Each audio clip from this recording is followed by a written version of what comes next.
اعوذ باللہ من الشیطان الرجیم، بسم اللہ الرحمن الرحیم۔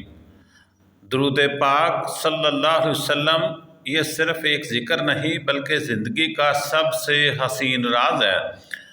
درود کو اپنی زبان کا زیور نہیں، اپنی زندگی کا محور بنا لیجئے۔ اسے صرف پڑھنے کا عمل نہ سمجھیں بلکہ محبت مصطفیٰ صلی اللہ علیہ وسلم کی سانس سمجھ کر پڑھیں۔ درود کو اپنا دل بنائیں تاکہ ہر دھڑکن میں نبی کریم صلی اللہ علیہ وسلم کا نام گونجے۔ درود کو اپنی سانسوں کی مالا بنا لیں تاکہ ہر سانس میں حضور نبی کریم صلی اللہ علیہ وسلم کی خوشبو گھل جائے۔ درود کو اپنا ساتھی بنا لیں تاکہ تنہائی میں بھی آپ کو حضور صلی اللہ علیہ وسلم کی قربت کا احساس رہے۔ درود کو اپنا سہارا بنا لیں تاکہ دکھ، غم اور مصیبت میں بھی یہی آپ کے دل کو تھام لے۔ پھر دیکھیں کیسے رحمتوں کے دروازے آپ پر کھلنے لگتے ہیں، کیسے ناممکن لگنے والے مسائل پلک جھپکتے حل ہونا شروع ہو جاتے ہیں، کیسے بیماریوں، رنج اور خوف سب مٹنے لگتے ہیں، کیسے دل کے اندھیرے نور میں بدل جاتے ہیں، کیسے رزق میں برکت، دل میں سکون اور چہرے پر نور اترنا شروع ہو جاتا ہے، کیسے جادو، جنات اور ہر برا اثر مٹ کر رہ جاتا ہے، اور کیسے نبی کریم صلی اللہ تعالیٰ علیہ وآلہ وسلم آپ کو عزتوں اور نعمتوں سے نواز دیتا ہے۔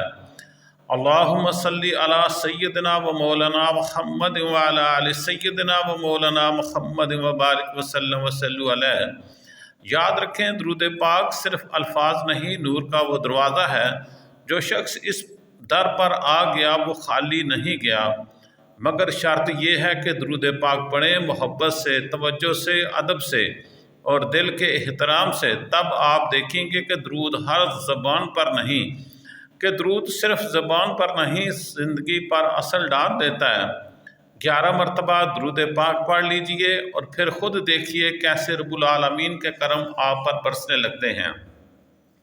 اللہم صلی علی محمد وعلی آل محمد کما بارکت وسلم وصلو علیہ۔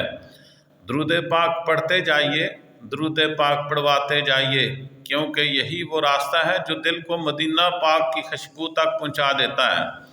کیا آپ جانتے ہیں کہ درود پاک صرف ایک ذکر نہیں بلکہ زندگی کا سب سے بڑا راز ہے؟ کیا آپ نے کبھی محسوس کیا کہ درود پڑھنے سے حالات، تقدیر اور دل سب کچھ بدل جاتے ہیں؟ اللہ تبارک و تعالی ہمیں نبی پاک صلی اللہ تعالی علیہ وآلہ وسلم پہ درود پاک پڑھنے والا امتی بنا دے۔ آمین یا رب العالمین۔